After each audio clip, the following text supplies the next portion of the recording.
to the leaders, I have to give some advices. Please forget about the word I. Always use we, because a leader collectively, a good leader is he who collectively takes his team and takes it forward.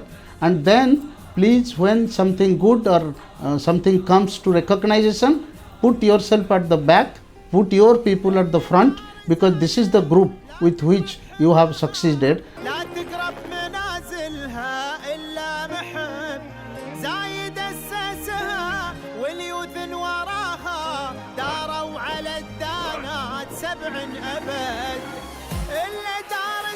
Yes, I am very happy, and I am to share with you some of the achievements we have done.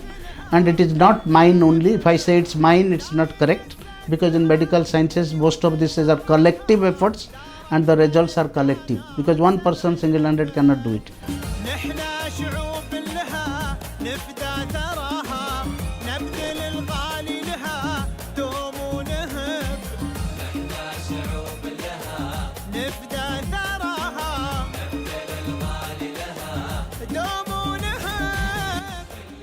Welcome everyone. Welcome to a new episode of our TV show, where we present inspiring successful story of individual within in United Arab Emirates. In this episode, we will dive into the story of a bearing doctor who shine in the field of medicine within this unique country. Welcome, doctor. Hi, good morning. Welcome to our college of medicine, Ajman University, and particularly to my office for this interview. Thank you very much. Welcome. We welcome to our program. Let's beginning discuss the most important medical, scientific and scientific stage. Thank you very much. I also welcome you to our college of medicine in Ajman University, and specifically to my office, and giving me this opportunity for interviewing me. I am Professor DEBADATTA PANIGRAHI. Basically, I am from India. My primary medical education and doctoral education is from India, from Postgraduate Institute of Medical Education. This is in northwest of Delhi, a place called Chandigarh. I did my doctorate of medicine from there, and I was the HOD in the same institutes where I worked. And I am also a fellow of the Royal College of Pathologists, London. And I'm also a fellow of National Institute of Health, US, as well as a WHO fellow. Yes. Please, doctor, when you decided to move in Emirates in general, and what the difficulty you face when you decided? Okay, that's a good question. I was very much interested because I have worked in US also for a couple of years. I went from my institute and worked there. Since I worked for the federal government in India, and it's a non-practicing job, we have a rule that we have this benefit that we can go to any countries and work for 5 years during our service. So when I completed my 10 years job in the institute, I was offered that to choose a place and go. So I didn't find any difficulty, because we had a memorandum of understanding with Kuwait University Health Science Center. I was selected there, and I went on deputation from my government to Kuwait University to the Health Science Center in 1993. After 5 years, in 1999, I decided to continue there, and then I resigned from my job in my parent institute in India. Yes, doctor, you have now good name and your brand name for the medicine sector. How people supporting you to be success, to be continue? Yes, when I was in Kuwait, actually, I am a clinical microbiologist come infectious disease consultant. Kuwait has got a big infectious disease hospital. I was made a consultant there, and I got lot of support from my friends there, from the government, to do research in various infectious diseases. Some of them were not been published there. People didn't know about it. We did lot of work, and financed by the Kuwait government. And when I was there, we published papers on various aspects of infectious diseases in Kuwait. My wife, I married in long back, in 1976. And my wife is a mathematician. She was teaching in one of the colleges in my native place, and after marriage, since I stay at a distant place, she has to resign and stay with me in the place where I live. We have 2 sons, Our elder son is an orthodontist. He was also here for last 11 years. Then 2 years back he decided to repatriate back to India, and he is staying in our place and is doing consultancy there. Our younger son is an economist. He has studied in US as well as done MBA from University of Cambridge, and he was a topper there, and he is presently working in Oman government in the finance department in the Investment Authority of Oman as a senior vice president. Okay. And we have a very small family. I am the only son of my parents. I have 2 sisters and they live in India, and my parents are no more, and this is what is our family. Yes. Doctor, let's talk about the first step in education. Okay. For you. When I become a doctor, my mother was very interested that I should start a clinic and do practice. But somehow I was not, because I was a very good student, I was not interested in going to the practice. I wanted to be in the academics. So I did my doctorate from one of the leading institutes, and then I went to medical education from the very beginning. But the work is like 3-pronged. We teach in the college to the medical students or postgraduate students. We work in the hospital, provide service to the patients, and also do research for betterment of understanding of medical science as well as for our own career progress. Yes. You have both teach and work in this sector. Yes, that's correct. Okay, let's talk about the development for this. Development of education and the medical sector. Okay. See, education is something which some basic education has to be there from the beginning. So I am MBBS first. That is the basic first education in medicine. Then I did my doctorate in medical microbiology, infectious disease, and then also I am a fellow of the Royal College of Pathologists, London. So these are all the educational developments in the field of my specialized field, that is clinical microbiology and infectious disease. And I had done a lot of research in this field, particularly relating to this field, and published some 100+ papers in very reputed journals. Then in hospital service, that is a part of our job because we are medical people, so we have to do patient service in the hospital in both as diagnostic as well as in management of patient services. Emirates now today is the most important for the tourism, medical tourism.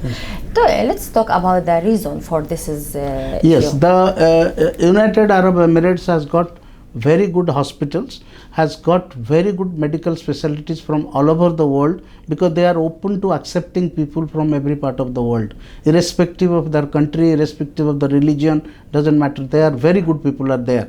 So people from around the countries, those who do not have the facilities in their places, they want to come here for certain types of critical management.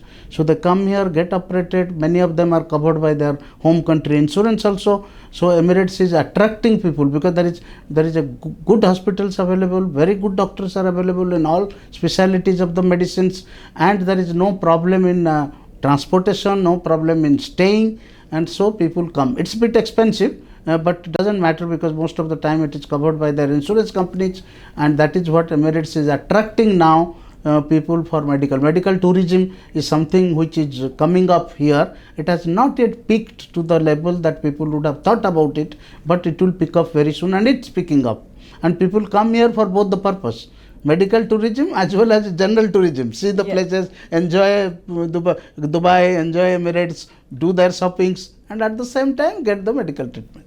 So packages are available in the hospital. So before coming, people know what they are getting and how much will be the cost. So the packages, they buy the package for a particular problem, and accordingly they come. This is what many hospitals actually offer, packages. Yeah, you have a great experience in medical and education. In your opinion, what's meaning of success? Okay, I will do what I tell you something on this question, that how I came here. See, I never applied to any colleges for job because I was very satisfied in Kuwait and I was working there. Sharjah University planned to start a medical college in 2005. So a team went to Kuwait to find out somebody who will be interested to come here. My name was proposed by our vice chancellor there, and I told them to come here. I will see the place. If I like, I will then decided to come and join here. Then I came here, saw the Sharjah University, saw the house or villa what they were going to give me, and I was happy with everything, with their offer, and so I decided to come and discussed in the family. My wife agreed, yes, it's a nice place, we'll come and stay. So we moved here in 2005. So I was associated with my friends, of course, I was not the only one. We had a team in starting the new medical college in Sharjah University, and we got lot of supports from His Highness Sheikh Sultan. We got lot of supports from the university, existing university administration, and they provided us the building. They left us to do and build the college the way we want. So there was not much problem or blocks in the starting of the college. But as you know, in medical college, it's not only having a college and teaching, giving education to student. Student has to go to hospital to have the training in the hospital and should have hands-on experience. Without that, they cannot become doctors. So that was our number one challenge. When our students were going to second and third year, then myself with our other senior faculty, our vice chancellor, who is a very dynamic person, and then our chancellors and our staff that time, we were worried how to get the hospital, because the university didn't have a hospital of its own. Yes. So then we contacted the Undersecretary in Health of Ministry of Health, and then we could contact the doctors in the hospitals in Sharjah and around, like Qasimi, Kuwaiti and hospitals like that, and we trained them, we talked to them. They were all interested to be associated with teaching the students, and we started sending the students to the hospital. Initial stage it was a bit difficult, because some of them did not have much experience in the type of curriculum we are following in Sharjah University. So we have to do lot of in-house meetings for them, in-house workshops for them, train them, call people from outside also, because it was a curriculum which was given by Monash University from Australia. So we wanted to do that and followed. That was how we did it. And then the challenge came when the first batch passed, because they have to do internship, which is a must for the students to learn on hands-on practice. So that we did again with the help from the Ministry of Health, and we took our students. All the 52 students passed. They were at just first batch, I'm telling, they passed in 2010. The first batch was adjusted in different hospitals of the Ministry of Health. Some of them went to the locals, particularly went to Army in Sheikh Zayed Army Center in Abu Dhabi. Some of them went to Dubai, and some of them stayed back and joined hospital. This is the first thing, and I stayed there for 10 years, graduated the 5th batch. Yes. And that's how the life started in this country. Doctor, you have many experience. I think we have some achievement. You're proud to do it. Yes, I am very happy, and I am to share with you some of the achievements we have done. And it is not mine only. If I say it's mine, it's not correct, because in medical sciences most of this are collective efforts, and the results are collective, because one person single-handed cannot do it. So my greatest achievement along with my colleagues and senior and my fellow colleagues is bringing up Sharjah University Hospital to an international level. Now people know about this hospital college. Our students have gone all over, and they were working there, and their training has been so good that everybody is satisfied with their service they are giving to the community. I have tried to give lot of service to the community, to the UAE community where I have worked. I was a visiting consultant to Qasimi Hospital and Kuwaiti Hospital, and I have provided consultancy at all time that is required. Now coming to the front of research, we have done lot of research which was a very grey field in this country, and we have done lot of research on local problems. We have done on local infectious diseases that is found in UAE, and we have done work and published papers. I have done about 2-3 research projects which was financed by Sharjah University. I was awarded the best research professor in one of the years in Sharjah University, and we have done all this work. It's not only confined to Sharjah. From Sharjah I went to Ras Al Khaimah as the CEO cum Associate Vice Chancellor. So I had not much work to do with the academics, but it's a kind of an administrative position. So I tried to improve the assessment systems in the college, in the university, which is very important in medical education. I try to improve their clinical attachment. They have very good hospitals. What some organization was to be done, and some good clinical practice, how that will go on, and students will, how they will be running, knowing the knowledge that is required for them to use it after they graduate. That I helped them and did it. Then the college where you are sitting today, I was approached by Ajman University when I was in Ras Al Khaimah, sometimes in 2016, to help them in starting a medical college. And it was His Highness the Crown Prince of Ajman whose dream was to start a medical college in Ajman University. Great. Then initially we had a committee. I attended the committee. We had a couple of meetings, and I wrote about 16 pages document how a new college and what is the college means, a medical college means. And then the college, finally they decided, after negotiating with people outside, they said no, our expertise will use to start this college. So I was contacted again in 2017 January, that is a final stage, so I should help them in starting this college. Yeah. That is the time the whole responsibility was put on me to see that this college comes up. Since I was working in Ras Al Khaimah, it would have been a conflict of interest. I did not want to solely involved with this, so I requested them, and one of my good friends was very capable, Professor Solomon Shanak was available, and I requested him. He was willing to take this responsibility, and he took over the starting of this new college as the director of the program. And I used to help them, and now what you are seeing, this college has come up. This college actually got approved, started in 2018, and this year the first batch will be graduating. So I feel very happy with the college with which I was involved from the day zero is now graduating the first batch. Those will be graduating in June of this year. And the same problem also was here in the beginning because of hospital. They don't have an own hospital, university hospital. So I knew people because of my contacts and working in Sharjah. I knew a lot of people. So we explored the local hospitals, Amina Hospital here. We explored the Saudi German hospital in Ajman, and then we also explored the Khalifa hospital here.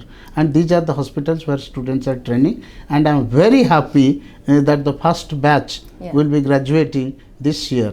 And that is what gives satisfaction to us as medical teachers, as doctors, when you see your own students whom you have taught are getting and becoming doctors and going to the field. So this is the second college. My second experience will be in this country, where another batch, a new batch from a new college, which I was associated, will be graduating and coming to the field and to the community. Yes. Doctor, let's talk about the artificial intelligence into the medical sector. Very good question. Artificial intelligence nowadays is in a big way being talked everywhere. And it is actually some people in IT sectors are scared because it is going to take their jobs, and which is really happening in some sectors that we listen in the news. But that will not happen in the medical sector. The use of our hands, use of our brain cannot be done by any artificial intelligence. But yes, it has a big place to play in the medical sectors, in the diagnosis and management. But in patient examination, examining the patient, taking the history, deciding about your course of management, that artificial intelligence cannot do. Because we say that you can Google about headache. I will give one simple example to you. Say headache. And Google will tell you and put you as a case of something very serious, maybe a tumor in the brain. Yeah. But when I am examining you, I am seeing you, I will with my hands, with my intelligence, with my questions to you, I will decide it's just a simple headache and she can take an aspirin or maybe paracetamol pill and will be all right. So artificial intelligence... Maybe take your breakfast. Yes, yes. Or maybe the eyesight is not all right. That's why it's being a headache. Yeah. So that is something different. Artificial intelligence has to play. I won't say that it is useless. In fact, recently I published a paper on machine learning and artificial intelligence journal about learning in the colleges. So they have something to do. I don't say they have nothing to do, but they cannot take jobs of the doctors. Or yes, they cannot take the jobs or work of the healthcare professionals.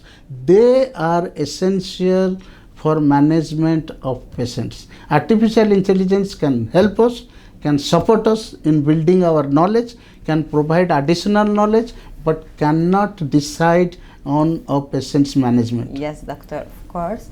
What's the vision personally? Yes, what I will give to the word to the new generation, particularly the people, those who are aspiring to be doctors or those who are already becoming doctors, our young colleagues, that please, this is a different profession. If you are deciding to be a doctor, please decide that you will be required at any time to do the service. You will be required and you are going to treat a fellow human being. So you have to decide yourself from the very beginning to accept this profession. If you don't, then don't come to this profession. Those who have already come to this profession, have spent time, become doctors, please with your patients show them a smiling face when you talk to your patients. A smiling face will take 40% of their problem. Then talk to them politely, try to understand the problem of your patient because they are fellow human beings. And the fellow sitting in front of you is somebody with pain, not you. So you get a credit when you make that guy smile like you. So that is what your credit. So always see to it that the guy sitting in front of you, who is a fellow human being and has come to you for some help because of some problems, make him smile. And learn the subject properly. Get yourself updated with the development in medical science, because there have been lot of development occurring every time, every month. Keep yourself updated, learn and get information. Nowadays it's much easy to get information through Google or by searching any way you want, and get the information and get yourself updated and apply it to your patients when you update it and update your knowledge. And then don't put a full stop in your learning process. Please find out time, learn as much as possible and do your higher studies. I did my higher studies directly.